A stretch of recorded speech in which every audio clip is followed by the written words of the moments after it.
Om Namo Bhagavate Vasudevaya. Om Namo Bhagavate Vasudevaya. So it is March 12th, 2022, 26 2nd Avenue. And we're studying the Bhagavad-gita, chapter 3, text 28.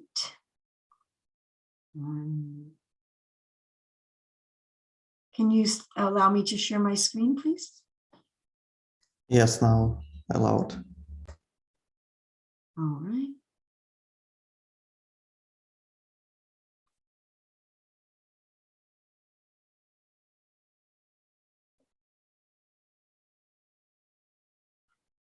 So I can sing and then please stay muted, but you can repeat. Tattvavitu mahabaho guna karma vibhagayo guna guneshu vartanta iti madvana sajjate. Once more. Tattvavitu mahabaho guna karma vibhagayo guna guneshu vartanta iti madvana sajjate. Tattvavit, the knower of the absolute truth.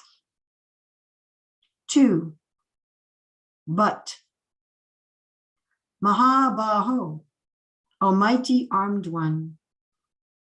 Guna karma, of works under material influence. Vibhagayoho, differences. Gunaha, senses. Guneshu, in sense gratification. Vartante, are being engaged. Iti, thus. Matva, thinking. Na, never. Sajjate, becomes attached.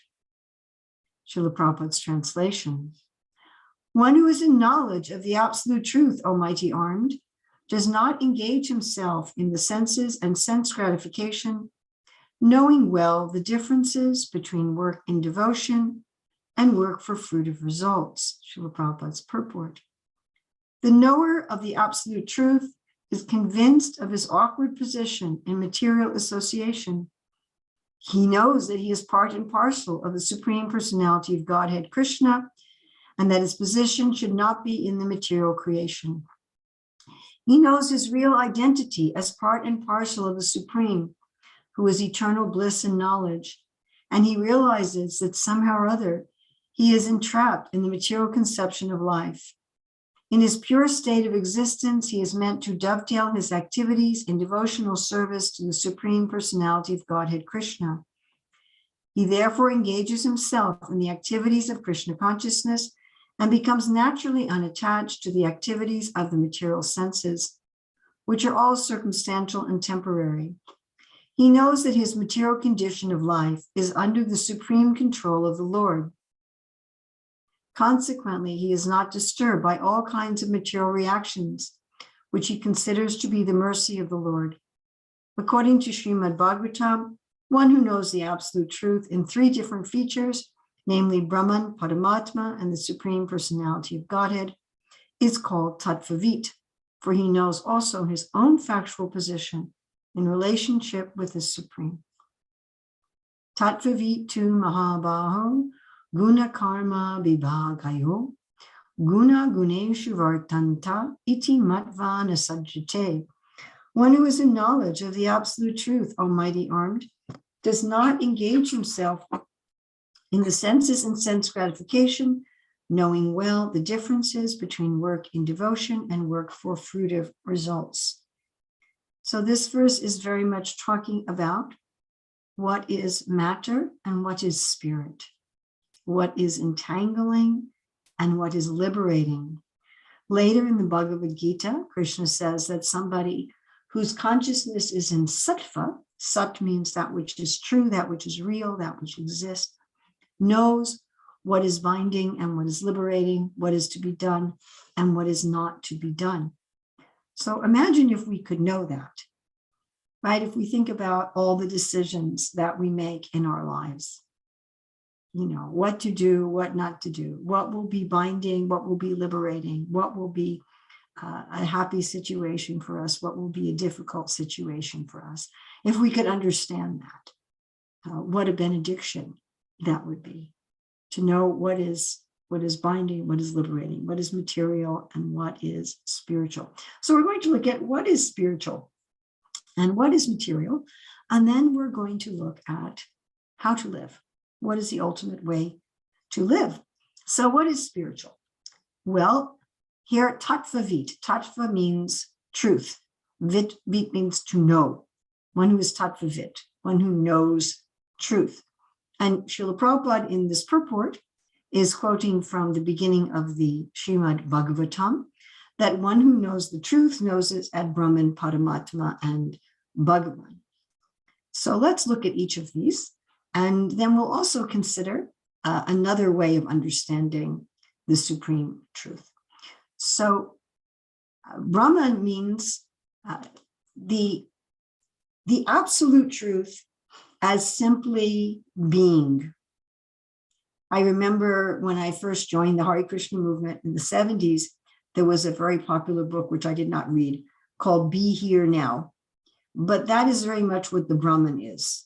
It's being here now. It's just being. It's just peace. I was just reading, a former student of mine recently recovered from a 2-month coma. And she said that when she was in this coma, she found herself, in her consciousness, in this very beautiful place, full of flowers that had no sounds, but she could hear peace. And she just felt peace. She just felt loved and she just felt peace. So that the Brahman is something like that. Just this feeling of greatness. Brahman means greatness. And this is one manifestation, one form of the supreme. Now, there are those who think that this is the only manifestation of the supreme, the oneness, where there's very little distinction between, or very little sense of a distinction between one being and another, and between the individual beings and God. So individuality is not really experienced. I mean, it's there. It's not that it's not there, but it's not so much experienced. I mean, we have some situations in our ordinary life where we really feel so close to someone that we feel almost as if we're the same person. They have a saying, one soul in 2 bodies.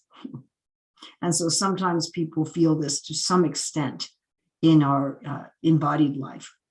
But this is an absolute sense of that I am you and you are me. We are all one. We are all one with God, and we are just being, and we are just being in peace. And it's certainly a very happy, a very joyful, very blissful situation. There's just love and there's just peace, but there's no activities, there's no form, there's not really relationship, because there's just a sense of everybody being everybody and everybody just being. Now, this form of the supreme pervades everything. All the cosmic universes are existing within this beingness, this Brahman. Then there's a more personal manifestation of the absolute. And that is the form, again, we have a lot of religionists and spiritualists who understand this form to be the only form. And that is the form of God, the Creator. God the maintainer, the witness, the judge, the neutral party. So God is a person, but his personality is not so manifest. One could think of it that just like a person goes to a job, and in their job, they're certainly an individual person, but they're not manifesting, they're not showing, they're not exhibiting all of the aspects of their personality that they show with their intimate family members and their intimate friends. You just see a little slice of them, and you see the official slice of them. Maybe you only see them in a business suit, doing business. And maybe they talk about their family very little, how's your husband doing? How's your wife doing? Oh yeah, she's great. How are the kids? But not much. You may know very little. You may know little or nothing about the home life of your coworkers, or what to speak of if you go into a business, right? You go into a shop, or you go to a doctor's office. Yesterday, I took a friend to the doctor's office, and there was the doctor and the doctor's assistant and the nurse and the receptionist. And, all you barely know is their names, right? You don't know anything about their family. You don't know anything about their life. You know very, very little about their personality. I mean, one of the women who at the reception desk, it was very clear to me, was wearing a wig. And so you're wondering, why does she wear a wig? Did she have cancer and she had chemotherapy and she lost all her hair? Does she just not like the way her hair looks? Does she just like to wear wigs? Who knows? It could be 100,000 different reasons. So, all you're seeing is the official person. So this Paramatma means the supreme self. And this form of the Lord is the soul of the universe. If we think of the universe as a gigantic organism, so this is the Lord as the soul of the universe and the creator of the universe. As I said, anyone, if their focus is on God, the supreme Father, God, the supreme creator, the maintainer, the judge, the witness, the friend, but the friend not in intimate sense, the friend as a well-wisher. And that is this understanding of the absolute, one who knows the absolute like this. So then there's another manifestation of the supreme. And there's definitely a minority of religious people and spiritual people who understand this form. So the other two forms, Brahman and Paramatma, are the majority of the people in this world at the present time who say that they're spiritual or religious, or that they worship God, or they worship the Supreme, are worshiping, having some connection with the Supreme. It's primarily Brahman or Paramatma. But and one of the most marvelous aspects of the Hare Krishna movement is that our founder, Acharya Srila Prabhupada, brought knowledge of this other manifestation of the Supreme, Bhagavan. So Bhagavan Krishna is God in his complete personality, not just God at work and not just his all-pervading aspect, but his multiplicity of forms, multiplicity of moods, the depth of his personality, all of his sweet dealings with devotees, both in the material world and in his own abode, a full description of his abode. I mean, you think a lot about people who talk about going to heaven, but they're often talking about just a materialistic place that's a lot nicer than this earth, But the Lord's own ultimate heaven, the Lord's own ultimate abode, where not only is the Lord there in his original form and a multiplicity of form, but the souls who are pure in devotion to him are also there in their eternal forms. And there's as many varieties of relationships between the souls and God as there are souls and God. That each soul has an individual relationship, and these can be analyzed as 5 primary relationships and 7 secondary relationships. But really, each soul is very individual in their relationship with loving God. And there's a whole existence, cities and towns and villages and forests and gardens, and which are also all spiritual. The water is spiritual, the buildings, everything is alive, everything is a person, everything is conscious, everything is absorbed, there isn't really a thing, it's really everyone is absorbed in loving relationships with the Lord.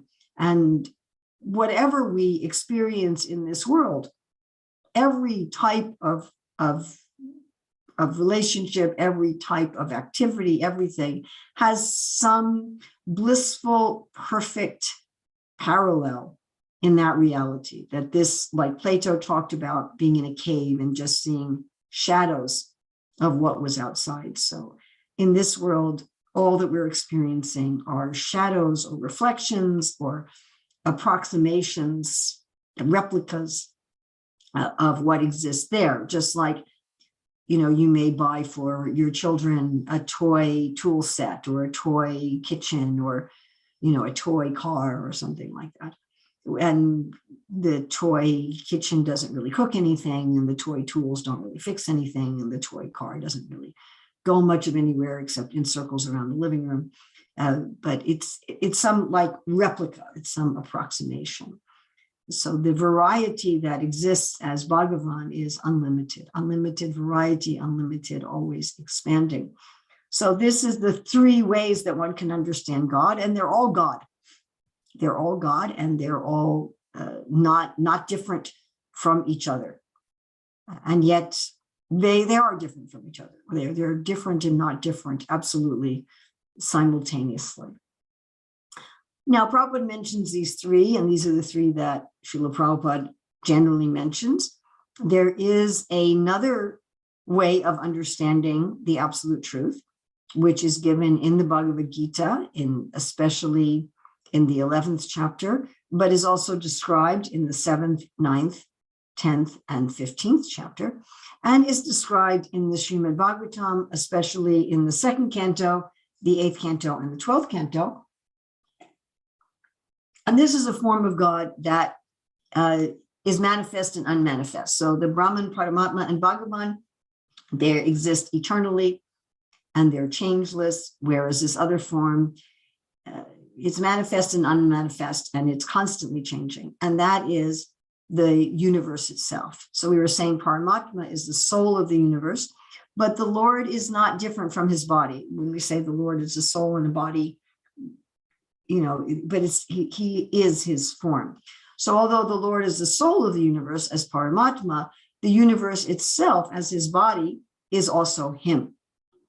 And this universe as the body of the Lord is described, as I said, in great detail in both the Bhagavad-gita and the Bhagavatam.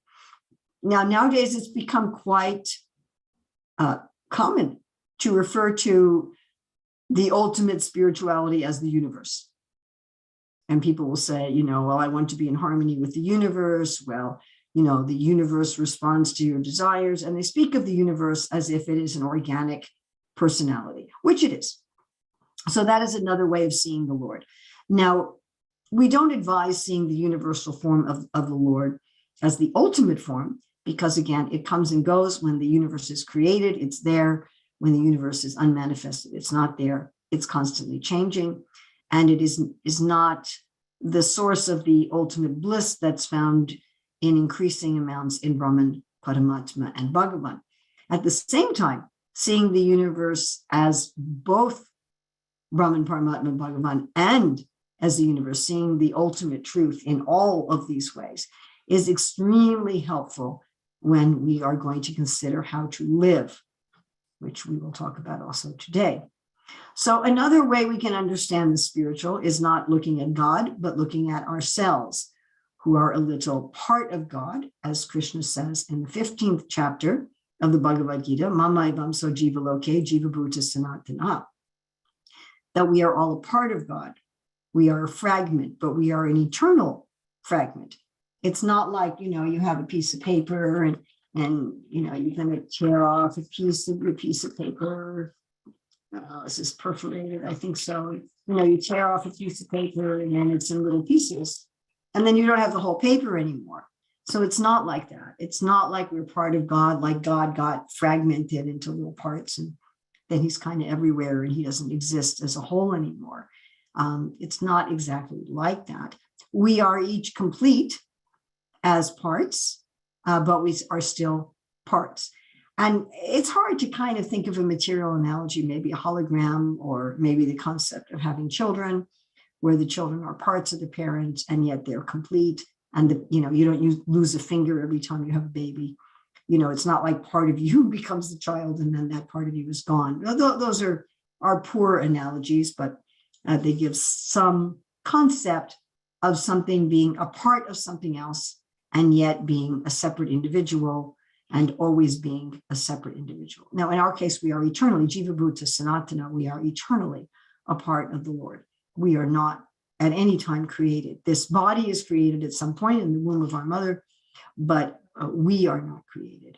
We are just like the Lord. We are spiritual. We are eternal. And Srila Prabhupada talks about in this purport that we're in this kind of awkward situation. It's definitely an awkward situation having a body, having a mind in this world, being part of this world. So we are spiritual beings. We have an eternal relationship with the Lord. We have an eternal body and mind. We have an eternal persona. So the spiritual tattvavit also, and Prabhupada talks about that in this purport, that when one knows the Supreme, one also knows oneself. Just like if you see the sun, then you also see yourself in the sunlight. So one cannot have self-realization without some degree of God realization, and one certainly cannot have God realization without self-realization.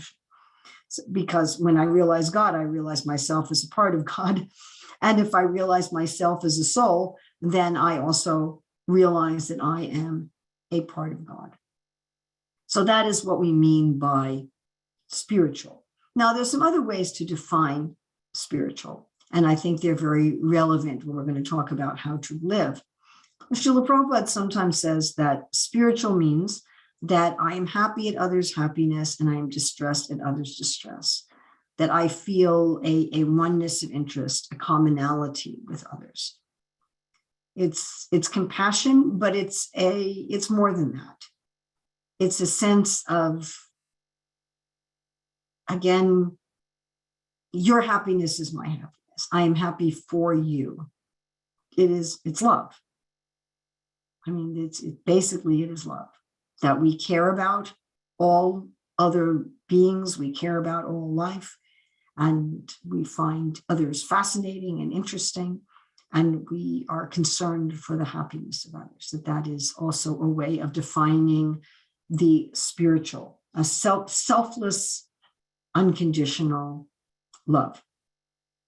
So let's look at now what is material.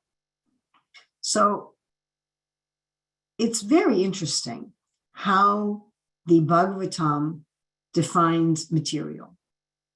Krishna says, whatever appears to be of value, if it is without relation to me, it has no reality. Know it to be my material energy, that reflection which appears to be in darkness. So basically what material means is seeing things without relationship to the Lord, seeing things differently from what they are. We call this energy Maya. The word Maya is a fascinating word. What do we mean by Maya? But we mean something that appears different from what it is. Now, we all experience this kind of illusion within our daily lives. I hear you say something and I hear something different from what you said. I hear your words wrong. And sometimes I'll stop and think, is that what they said? Or I'll see something different from what it is. I'll think that there are some people standing on the side of the road, and actually it's a telephone pole and some mailboxes. And I see something as something that it is not. We also experience this illusion in pretentiousness, when we pretend to be something that we're not. You know, someone says, oh, have you heard about this person? And we go, oh yeah, I've heard of them. And we're thinking, I have no idea who this person is, right? Or do you know about this? And oh yeah, I know about this. we present ourselves as being smarter than we are or more competent than we are.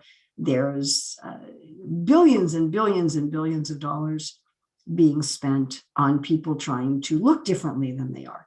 I mean, it's a huge industry, dyeing one's hair and putting, cosmetics on one's face, or going to the plastic surgeon, or just even buying clothes that make our bodies appear, smaller over here and bigger over there and taller over there and shorter over there. And, trying to have an appearance that's different from what we are. I remember my mother used to sing a song. I don't remember the whole song, but, this lady, before she went to bed, she took off her wig, she took out her eye, she took out her teeth, and then she went to bed quite different from how she presented herself to the world.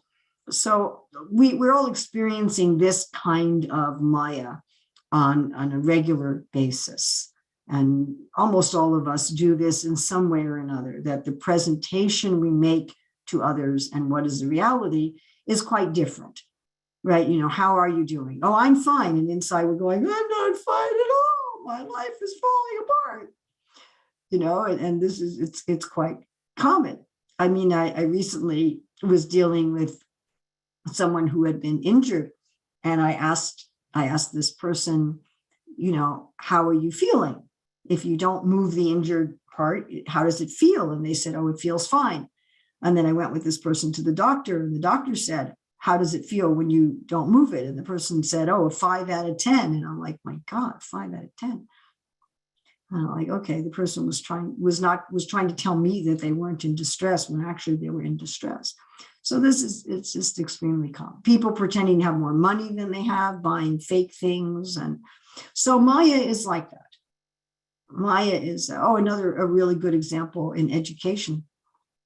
So I worked in education for many, many years, and that you put together your educational plan and your educational curriculum. So in the public schools, at least in the government schools, they'll have this thick notebook that they pay some of the teachers to spend months on putting together.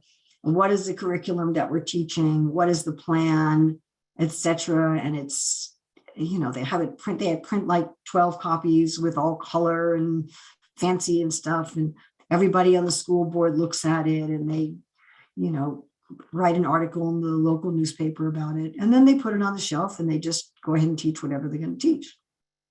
So they just say, okay, this is what we're doing. And there's some relationship between that and what actually happens in the classroom, but it certainly is not a one-to-one correspondence. That we pretending we're doing something other than what we're doing.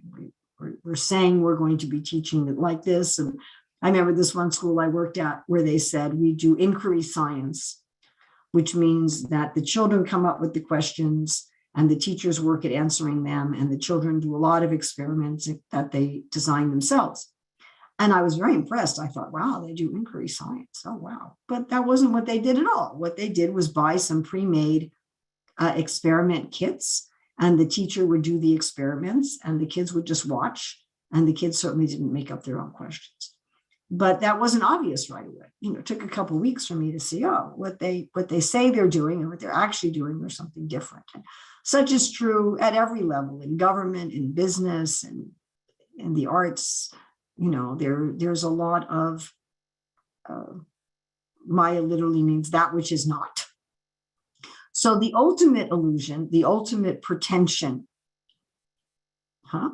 is to see that something has nothing to do with God, to see that something is not connected with the spiritual, to do something, say something, eat something, whatever, interact with something, and deny that whatever it is, whoever it is one is interacting with, is spiritual. To see it as disconnected. That is the ultimate pretension. And an analogy we can give for this is something like, the teenager, they're in their parents' house, they're supported by their parents, they're, doing something that the parents don't want them to do in their parents' house as if it wasn't their parents' house. they're thinking, I hope my parents don't find me doing this in their house. They fail to see the connection between their paraphernalia that they're using, their computer or whatever, and their room and their everything with their parents. So this is how one lives materialistically. A materialist doesn't necessarily mean someone who has 5 cars and 3 big houses. A materialist is somebody who's acting as if everything isn't part of God, as if the universe isn't the body of God, as if God isn't all pervading everywhere, as if God isn't the soul of the universe, as if God isn't a supreme loving being. And they're perceiving things as if they're disconnected. And Maya means that one wants to perceive things as if they're disconnected, like the rebellious teenagers want to act as if their parents don't really own the house. They want to pretend as if, okay, I can do whatever I want in my parents' house, even things that my parents disapprove of. So that is ultimately material. And another way of defining material is the opposite of love. And the opposite of love, of course, is malice or envy, where I am unhappy at others' happiness. I am happy at others' unhappiness. So much of the news is being happy at others' unhappiness. That this big business person, this big politician has had trouble and everybody rejoices. Or this big movie star has had trouble and everybody's rejoicing. So this is a lot of it is like that. We want in materialistic consciousness, we want others to be happy, but not quite as happy as I am. So it's okay if my neighbor has a nice car, as long as it's not as nice as mine. And it's fine if my neighbor has a nice spouse, as long as it's not as nice as mine. And it's fine that my neighbor has a smart kid, as long as my kid is smart. So it's envy. And of course, extreme envy is there in things like meat eating, where, I actually want to eat the body of somebody else. I so much want to take from them what is theirs. So that's, theft is envy, that you shouldn't have that, I should have it. And if you won't give me what you have, I'll take it from you. Obviously, rape is envy, and meat eating is extreme envy, that I'm going to kill another living being and devour them. I'm going to make them part of me and force them to nourish me by their death. So this is the opposite of spirituality, to see things as disconnected, to see things as what they are not, pretension, falsity, envy, malice. Now, I said materialism isn't just having a bunch of cars or a bunch of houses or something like that, or having gold jewelry. Although we think of it like that, because often people who have all of those things are people who are also thinking that this world is not part of God, that this world is not spiritual. And they're often thinking in an envious way, but not necessarily. You could be, completely poverty-stricken and be a materialist, and you can be a wealthy person and be a spiritualist. It really depends on one's consciousness and motivation and vision. So how to live? I mean, the verse we have today is looking at Tattva-vid, one who knows the truth, and one who can see the difference between the material illusion and the truth, and knows how to live. And Srila Prabhupada talks a lot in the purport about knowing how to live. So what does he say in the purport again? He engages himself in the activities of Krishna consciousness, becomes naturally unattached, activities of material senses. He knows that his material condition of life is under the supreme control of the Lord. Consequently, he is not disturbed by all kinds of material reactions, which he considers to be the mercy of the Lord. So Prabhupada talks about a number of ways that when you realize what is spiritual and you realize what is material, even if your realization is intellectual, beginning realization, you start to know how to live. Okay, so we were talking about that materialism or spiritualism is a matter of consciousness. It's a matter of how we view things. At the same time, there are certain activities which are very, very difficult to do in spiritual consciousness. So we mentioned the killing and eating of animals as an ultimate sign of envy. So it's not impossible, but it's almost impossible to eat animals in spiritual consciousness. The killing and eating of animals is so much epitomizes materialism that to do that with spiritual consciousness is almost impossible. I mean, people will say that. They'll say, well, I love you, dear animal, and I'm asking you to die for me. But considering that the vast majority of humans on the planet have access to food other than meat, I mean, unless you're living in the far north and there's simply nothing else to eat, then there's no way it can be a manifestation of love. It must be a manifestation of envy. So therefore, it's just incompatible to say, well, I'm going to eat meat spiritually. The same is true of exploitive sexual relationships, illicit sexual relationships. It's just by definition, they're not loving. By definition, they're exploitive. They're the concept that I'm using your body to satisfy my desires. It's not on the basis of love. And therefore, we can also say it's just a spiritual consciousness. Someone in spiritual consciousness doesn't engage in exploitive activities like that. Or intoxication. I mean, intoxication makes you see things differently than they are, even more extreme than somebody in just plain old regular illusion. It becomes an illusion of an illusion. So again, we have a mutual incompatibility between having spiritual consciousness where we see truth and intoxication, which makes you see untruth of untruth. And then we have gambling.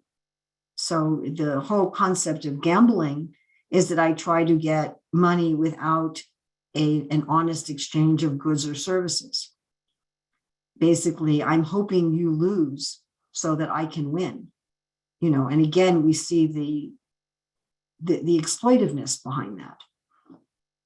It's if I'm doing honest business, then I want the other party also to win, isn't it? Whatever goods or services I'm selling, I'm hoping that the other party is as satisfied as I am. So if you think about, some honest exchange of any kind in any field of work, you want your client, your student, your citizen, your customer, whatever, to be satisfied. And you genuinely want them to be satisfied. Whereas in gambling, you want them to be dissatisfied. You want them to lose. And you could say, well, that's true in sports, but not ultimately. If your other teams always lose, there's nobody to play against. And then you wouldn't have any sports anymore. So that's not really true. And you want everybody to certainly have a good time. But in gambling, the whole idea is exploitive. And it also has an exploitive mentality that I want to become rich easily. I want to get money easily without any kind of honest labor. And therefore, these four activities, meat eating, illicit sex, intoxication, and gambling, trying to have spiritual consciousness and do these activities it's contradictory. The activities themselves are exploitive or illusory.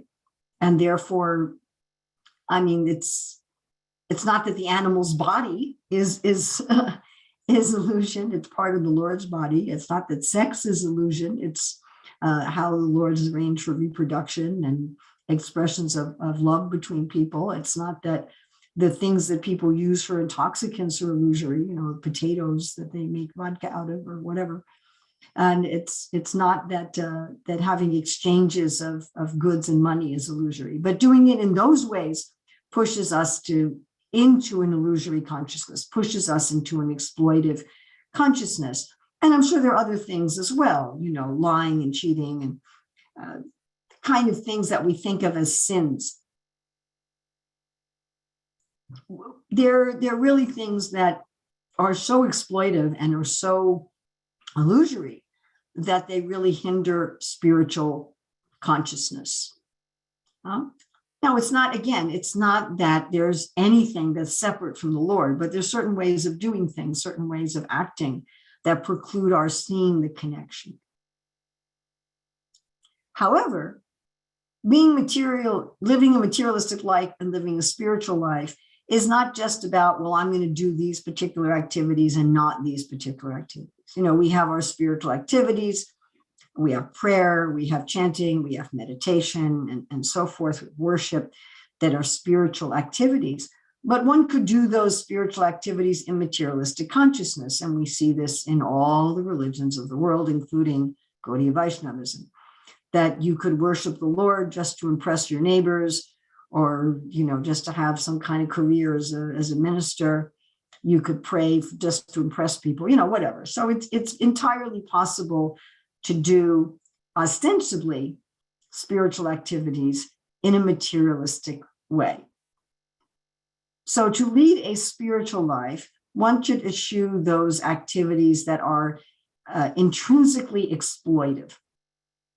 One should try to take up activities that are designed specifically to see the connection of everything with the Lord, like meditation and chanting. And then in our life in general, we practice seeing the Lord in everything and everywhere. And for this, understanding the Lord as the universe is extremely helpful. So those of us who worship the Lord in his ultimate feature of Bhagavan also very much see the universal body of the Lord. We see the trees as the hairs on his body, the clouds as the hair on his head. We see the sun and the moon as his eyes, the earth, the birds as his artistic sense, the wind as his purifier. We're meditating on this kind of thing all the time, that the Lord is the taste of water, the Lord is the ability in man, the intelligence in man. And in this way, we see that everything in the universe is God. We see, it's called Sarvakalam Idam Brahma. We see that everything is spiritual. And this way, in our dealings in the world, we find that connection all of the time. We're constantly making that connection. Oh, here's the Lord's eye. Here's the Lord's hair. Here's the Lord's bones. Here are the Lord's nails. Here's the Lord's waist, like the bodies of water are his waist. And we have this kind of meditation. And then we do what Prabhupada mentions here in this purport. We dovetail everything. Now, the word dovetail, it's an interesting word. It's a way of carpentry. So if you get cheap furniture, then the edges are flush and they're just glued together. Or maybe there's some pegs or something. But if you get higher class furniture, what the edges of the parts are cut in a zigzaggy type fashion, but not exactly zigzaggy. The outcroppings look like the tail of a dove. So it's somewhat triangular, except the edges are flat. And when they fit together very securely. It's very difficult to separate two pieces that have been dovetailed. They've been connected with each other. So to dovetail our activities means that whatever we do in this world, from very ordinary things like brushing our teeth and washing our hair and, or extraordinary things, such as our occupation and our work with our family or our charity work, we do this for the pleasure of the Lord. And here we kind of combine this understanding of the universal form of the Lord with the form of the Lord as a supreme person, Krishna. So we're saying, here I see as the universal form, you are my ability and you are my intelligence. And this whole body is like a cell within the universe, but I'm doing it for the pleasure of Krishna. I'm brushing my teeth so that Krishna will be pleased with me for taking care of these teeth that he's given me. And I'm driving the car so Krishna will be pleased how I'm taking care of this car that he's given me. So this combination of these two things, dovetailing everything in service. And I really find it very helpful where Krishna talks about in the 12th chapter of the Bhagavad-gita, what qualities are very dear to him. One who is not envious, but who is a kind friend to all living entities, for example. And being kind to others, all living entities, not just other humans and not just other humans who are your friends, but being kind to everyone to please Krishna. And that's not that hard. I mean, okay, there are certain times when it's really hard. There are certain times when just being kind to others is really hard, but generally it's not. And to say, well, I'm going to be kind to others just to please Krishna. And then Krishna says things like being unattached to honor and dishonor, fame and infamy, heat and cold. To cultivate a mood of detachment to please Krishna. And we can do that anywhere and at any time. To detach ourselves from an envious, exploitive mentality and to consciously cultivate actually love and compassion for everything. Then I also found it very significant what Srila Prabhupada said in this purport. He knows that his material condition of life is under the supreme control of the Lord. Consequently, he is not disturbed by all kinds of material reactions, which he considers to be the mercy of the Lord. So to see that whatever happens to me in my life is kindness of the Lord. About a year ago, somebody wrote me that she had a very disturbing medical situation. And this was somebody who'd been really taking excellent care of her health and, doing everything right to be healthy, and just kind of out of the blue ended up having a serious medical condition that she had to deal with. And she said to me, why did this happen?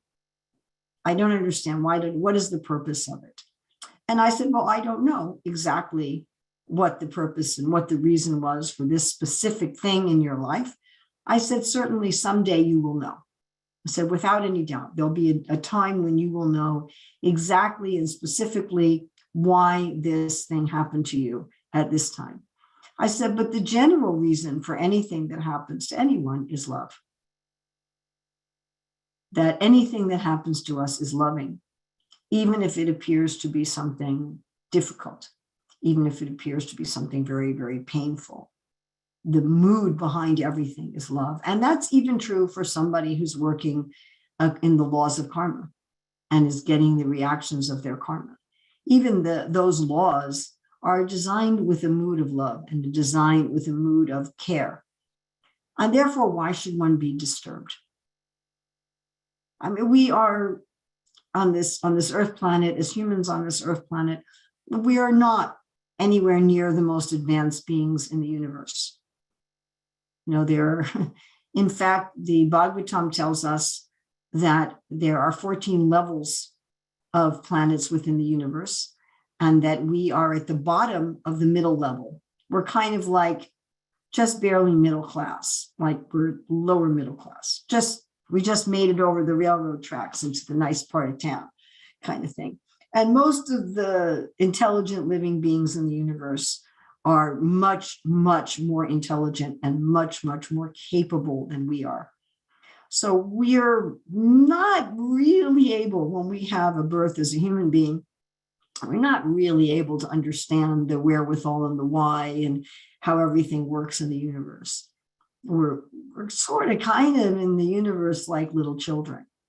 And, little children, if they have good parents, increasingly nowadays, that's not such a common thing, perhaps. But if one has good parents, generally speaking, I mean, sometimes the parents may just be tired or upset and they're not thinking of the welfare of their children. But generally speaking, parents are thinking about the welfare of their children. And generally speaking, if the parents say, you can't eat your cookie until you've eaten your broccoli, it's because they love the child. Now, the child may not perceive it like that. The child may perceive it as a lack of love. Or, the parents say to the teenager, you can't go out to this dance with the other kids in your high school. And again, the teenager may see that my parents are oppressive and my parents are mean. But the parents are thinking, again, ideally speaking, of the welfare of their children. Now, of course, ordinary parents may not know what's best for their children, and they may, again, have their bad moments and so forth. But when we're coming to the Lord, when we're coming to Krishna, he's not like that. He doesn't have his bad moments. and he's not in ignorance, and he's not selfish. And whatever he arranges for us is definitely for our benefit. Now, of course, I remember seeing a thing once that said everything has a reason. Sometimes the reason is we're stupid and make bad decisions. So sometimes the reason that we have difficulty in this world is entirely our own doing. But even so, the hand of the Lord is always there. The hand of the Lord is always there. And again, if we're going to look analogically to parents and children, so sometimes parents or teachers, they stand by and allow the child or the student to make a mistake. They won't let them make a mistake that will be seriously harmful to them, but they may allow them to make a mistake, knowing that one of the best ways for the child to learn is to be allowed to make mistakes. And that if you constantly prevent the child from making any mistakes, constantly interfere, that they're not going to learn as well as if you allow it. So the Lord also allows us to make mistakes, and we can say that therefore our difficulties are the result of our own foolishness. At the same time, the Lord is managing all of the reactions, and his mood is ultimately loving. And when we see like that, that is also very much part of having a real spiritual life. All right, so we looked at what is spiritual. We looked at Brahman, Paramatma, and Bhagavan. Brahman is the all-pervading existence. God is all-pervading existence. Paramatma as the Lord as creator, maintainer, the soul of the universe. Bhagavan as Sri Krishna in his divine abode with an infinite amount of forms and relationships. And then we also looked at God as the universal form. We talked about spirituality as being our own self, as a soul separate from the body. And that spirituality also means love. It means love, compassion, connection. It means being happy at others' happiness. And we talked about what is material. That material is pretentiousness. Material is seeing things separate from God, as that which is not, seeing things in a way that they are not. And materialism is such a feeling of separateness that it leads to envy, it leads to malice, it leads to exploitation. And that spirituality is basically changing, living spiritually is changing our vision, changing our consciousness to seeing the connection. That also includes avoiding activities that are so exploitive in and of themselves, where it's almost impossible to do that activity, such as meat eating, illicit sex, intoxication, and gambling, and see the connection. And then with the vast majority of activities, it means to see how they're part of the universal body, to dovetail them with pleasing the Lord, to use everything in service, and to see the Lord's hand in every aspect of our life. So I think we like to have time for questions, and then you have another kirtan. Yes? Did I do all right with the time?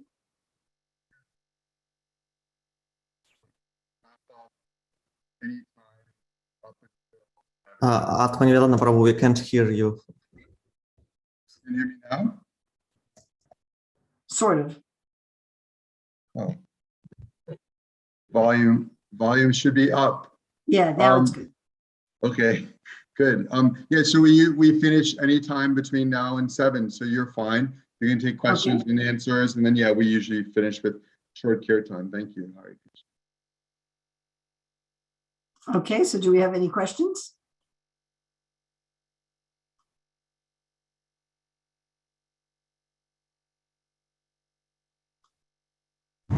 Yes, hello. Yes. Yes. What exactly is a Brahma Jyoti? Brahma Jyoti is another term for the Brahman. I'm hearing that Okay, echo. thank you. I'm hearing that echo. Jyoti just means light. Jyoti. So Brahma Jyoti means the light of Brahman.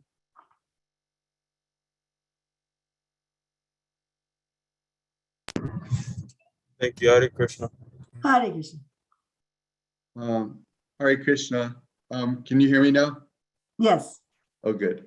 So you're describing these 4 types of activities, which incidentally are in violation of the regular principles: meat eating, gambling, intoxication, illicit sex as if one does them, you're seeing how this reflects envy. I was wondering if you could explain a little bit more about that, particularly particularly what I'm thinking of is, well, certain of those activities, I'm wondering, like maybe greed, I don't know, like lust, greed. I know they're all connected to envy, but Yeah, do they're there too. any They're definitely there too. I mean, gambling is strongly connected with greed. Obviously, illicit sex is strongly connected with lust.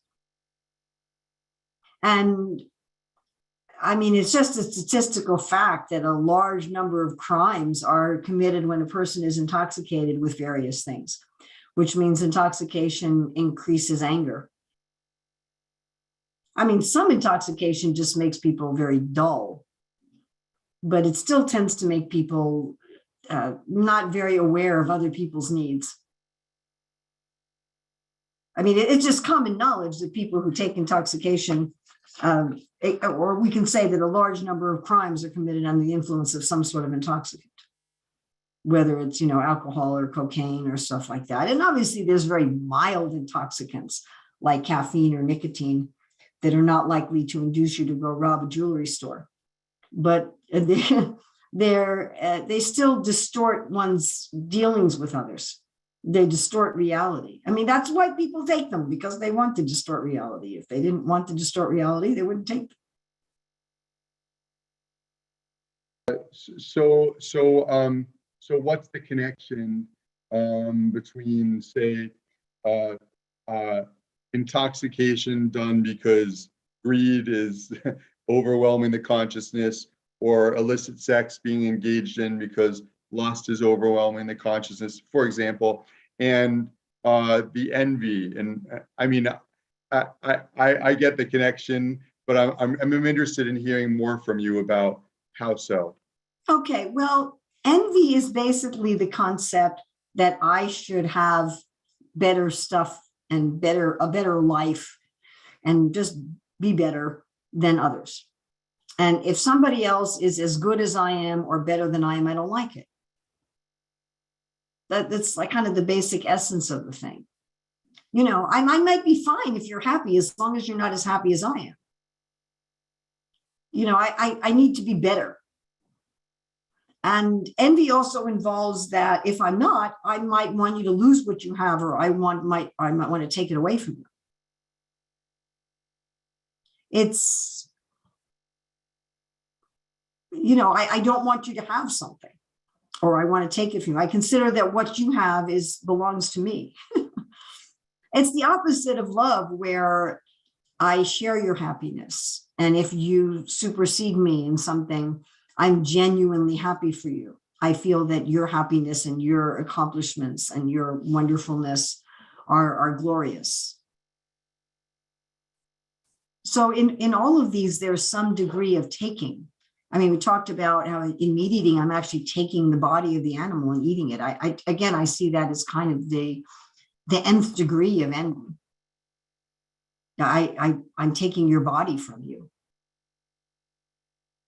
I'm destroying your ability to use your body for anything. I throw you out of your body. It's like, as I just go to your apartment and I throw you out, and I just take over the apartment, or carjacking, I just throw you out of your car and I just take it for myself.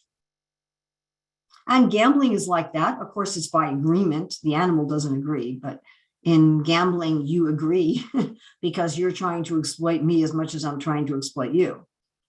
So you're hoping I'll lose all of my money and it will become yours. And I'm hoping you'll lose all of your money and it will become mine. And in intoxication, I often see myself as better than I am, isn't it? I mean, even something very mild like caffeine, where I imagine that I'm smarter and more alert and more competent than I am, isn't it? Isn't that why people take caffeine? Whether it's in, soda or coffee or energy drinks or however much they take it, so they can have a pretense of being more competent than they are, or more calm than they are, or more detached than they are. People will take marijuana so they can pretend that they're very detached. Oh, I don't care what's happening. Everything's fine with me. That's not really how they feel. But under the influence of the intoxicant, they pretend that they're very renounced. So that they pretend that they're competent or something. It's a pretense where I'm artificially taking on qualities that are not mine. And illicit sex means that I'm wanting to enjoy others' bodies without a commitment of love and care. I'm just, enjoying your body for my pleasure. And, maybe I'll give you pleasure in return, less like in gambling, I'm giving you the chance to take my money. But it's not a concern. In proper sexual relationship, we're sharing our lives together. We don't just share our physical bodies, we share our lives. Sharing the physical body is part of a sharing of life, and hopefully a creation of life. Whereas in illicit sex, you don't want to create life. And if people are really into illicit sex, then a lot of what they share is disease. So it's, it's interesting that sexual relations release various chemicals in the brain. And these are chemicals of feelings of attachment and feelings of love. And my own conviction is that Krishna has designed our bodies that way because by nature's way, sex results in babies, generally speaking. Just like healthy food results in nourishment. If you want to eat and eat and eat and eat and eat and eat and not get fat, then you eat food that has no calories. The whole purpose of food is calories. That's the purpose of food, that it's like you want to put gas in your car that has octane. If you put in gasoline that has no octane, your car's not going to go anywhere. So if you put in food that has no calories, your calories is what your body burns for heat and for energy. So, let me eat a ton of food that's calorie free so I can think that I'm eating and not actually eat. So illicit sex is very much like that people want, they want the pleasure of eating without the calories. So they want the pleasure of sex without responsibility, without love, without caring, without producing life, without really producing a connection with another being. But these chemicals that are naturally produced in the act of sex, they're designed because sex is designed to produce a child, like food is designed to nourish the body. And Krishna wants that people who produce the child love each other and are attached to each other, because human babies take a really long time to mature. And it's hard to raise human babies. It's hard to raise them if only one parent is around. Ask any single parent, it's really hard. And so ideally, there's two parents who love each other and love the child. And that's what these chemicals are there. That's what they're for. This sense of increasing the love and attachment between the sexual partners. That's how nature has designed us. So if you try to have sex without that, it ends up being harmful. You're releasing these chemicals of love and attachment, but there is no love and there is no attachment. It's just a business exchange. And such is harm. It harms oneself and it harms the other party. And it may be a subtle emotional harm that's not so easily discernible, but it is definitely there. And you see that people who go through a lot of uncommitted illicit relationships, it's easy for such people to become hardened.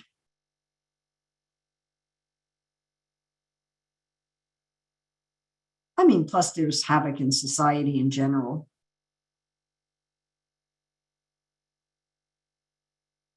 sex is meant to be part of a stable societal structure. Does that answer your question? Yes, thank you very much.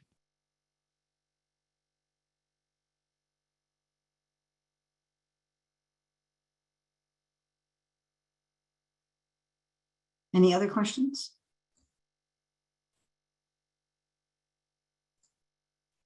We had comment on YouTube, like Andrea from Gainesville.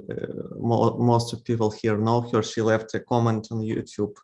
So that thank you for sharing the story of your former student in a coma. I always wondered what do the sacred texts say about comas or even people on life support.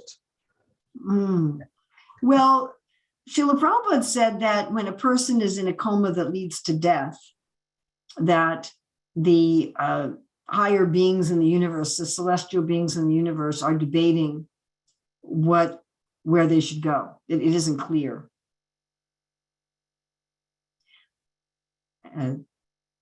So that's what he says is why some people are in a coma that leads to death. They're destined to die, but there's not an agreement between the higher beings as to where they should go and what should happen to them.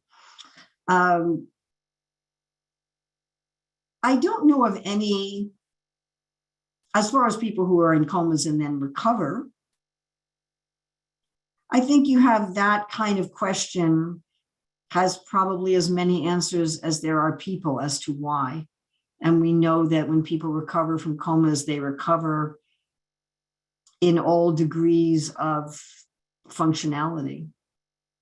So it depends how long they're in a coma. And I mean, this former student of mine who was in a coma for 2 months seems to be fully mentally functional, and she's gradually regaining physical functionality. There can be all kinds and degrees of loss of functionality. I mean, it's so individual. And I think that's like asking, what is the karmic basis of cancer or something like that. There's as many answers as there are people. It isn't a one answer. I mean, if you say, anyone who's in jail for 2 years, what did they do? Well, they did a wide variety of crimes to be in jail for 2 years. It's not that everyone who's in jail for 2 years has done exactly the same crime. And even two people who've done similar crimes may have done them. There's still maybe wide variances in what they did. And the same with piety. As far as life support, I mean, Srila Prabhupada says that the duration of our life, generally speaking, is fixed from our behavior in our previous life. So again, that's generally speaking. It's not an absolute, but generally. So you really cannot artificially prolong somebody's life. What you can do is you can increase or decrease some of the suffering.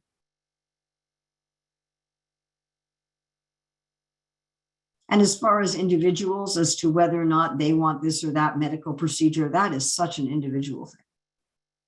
That's such an individual decision. I mean, it really, I don't know of anything in the scriptures that would say, okay, it should be like this. And I mean, just reasonably speaking, somebody might feel very differently about that when they're 22 as when they're 82. And what kind of general medical conditions they have and what's going on in their life. I mean, I know of someone who's in his 40s. He was diagnosed with a rare form of cancer when he was 31, and he went through extensive chemo and radiation and all kinds of treatments. He's had 4 or 5 relapses. He basically has to take chemo every day for the rest of his life. And the treatment itself has caused, of course, many other side effects and medical conditions. The treatment itself has given him diabetes, and he has an insulin pump and so many things. And, I might look at that and say, wow, better to just say, let me die from the cancer. But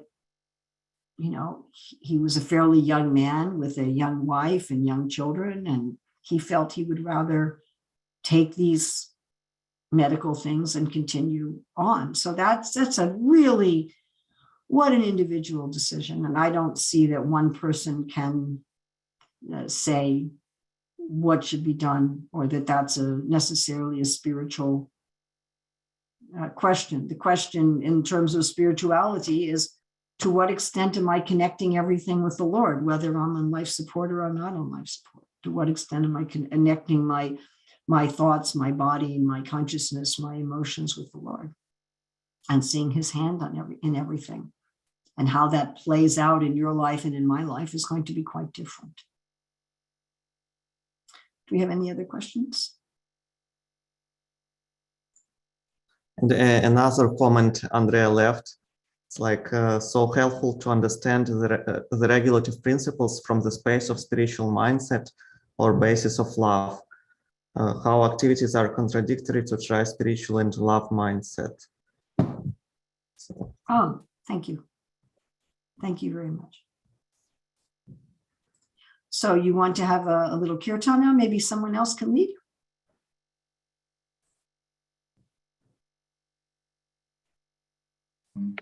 Okay, I can lead it. Sure, Okay. Mom.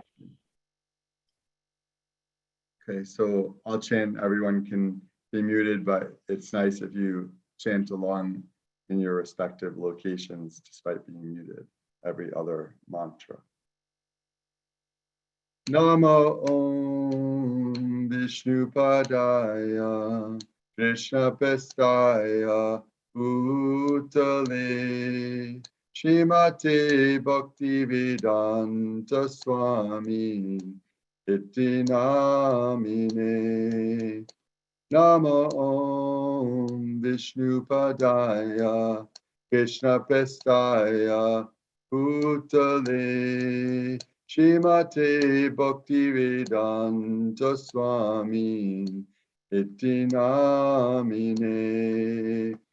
Namaste Saraswati Devi Gauravani Pracharini Nirvishesha Shunyavadi Paschatya Desha Dharine. Namaste Saraswati Devi Gauravani Pracharini Nirvishesha Shunyavadi Paschatya Desha Dharine. Shri Krishna Chaitanya Prabhu Nityananda Shri Advaita Gadadhar Shivasadi Gaura Bhakta Vrinda. Jaya Shri Krishna Chaitanya Prabhu Nityananda Shri Advaita Gadadhar Shivasadi Gaura Bhakta Vrinda. Hare Krishna, Krishna Krishna, Hare Hare, Hare Rama, Rama Rama, Hare Hare. Hare Krishna, Krishna Krishna, Hare Hare. Hare Rama, Rama Rama, Hare Hare. Hare Krishna, Krishna Krishna, Hare Hare. Hare Rama,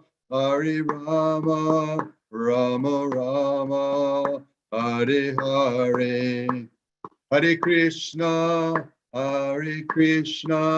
Krishna Krishna, Hare Hare. Hare Rama, Rama Rama, Hare Hare. Hare Krishna, Krishna Krishna, Hare Hare. Hare Rama, Hare Rama, Rama Rama, Hare Hare. Hare Krishna, Hare Krishna, Krishna Krishna, Hare Hare. Hare Rama, Hare Rama, Rama Rama, Hare Hare. Hare Krishna, Krishna Krishna, Hare Hare. Hare Rama, Rama Rama, Hare Hare. Hare Krishna, Krishna Krishna, Hare Hare. Hare Rama, Rama Rama, Hare Hare.